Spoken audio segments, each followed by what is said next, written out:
everyone, it's Gabriella Peroni here for CMSC Media, and I'm joined by Amanda Follit, the Managing Director of Think Live. How are you today, Amanda? I'm really good, thank you. Yeah, good, great. So let's just jump right in and tell me a bit about your company and what you do.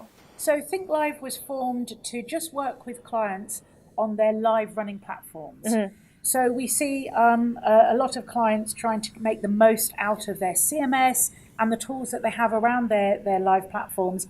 And what we do is help them through that process. So rather than thinking, I've got to throw away my platform and I'm going to start again, what we do is make sure that they know how to run it properly and that they can use it to its best efforts and to the best effect.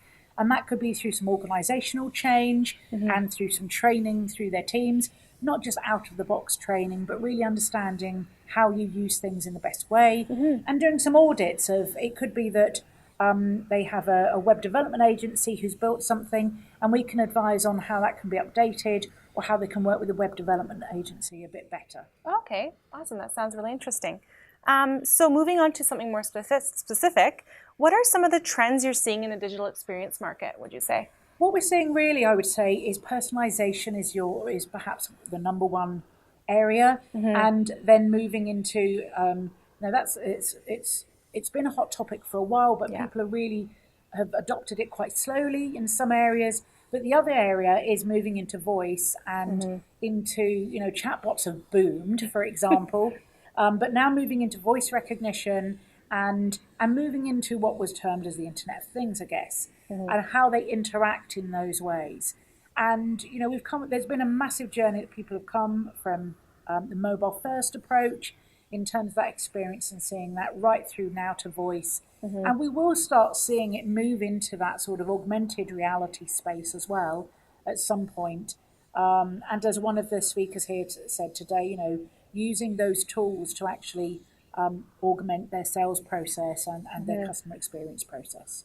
Yeah, that's a really good point. And what are some of the common digital challenges that you've noticed that your clients are facing? Well, our clients are big global clients who have distributed teams throughout the world. And the biggest challenge that they face is consistency as one of those issues in terms of the brand consistency across the globe. But look global and act local is really key for them, so that their local customers think that they are a local company and feel that they're talking to them at that local level, but also they're a big global company. And when they've got teams around the world who they might not even know if there's somebody new has started, or they might not know if they've trained, and they're working at a very much a small level, then at a global level, they find it hard to maintain the training and the support of those people to make sure they're doing the right things. So that's how we use DQM, for example, in a way where we're using it as a subset of data that we use to make sure that the teams are performing in the right way in managing their websites, so that our clients don't have to spend their money on A/B testing all the time and design, because it might not be that. It could be that person sitting in Poland is completely disengaged and needs some training. And we can detect that through some of the data that we use from DQM and other tools. That's really interesting. I like that approach. Awesome. Well, thanks so much. That's all I have for you today. Thank you. Thank you.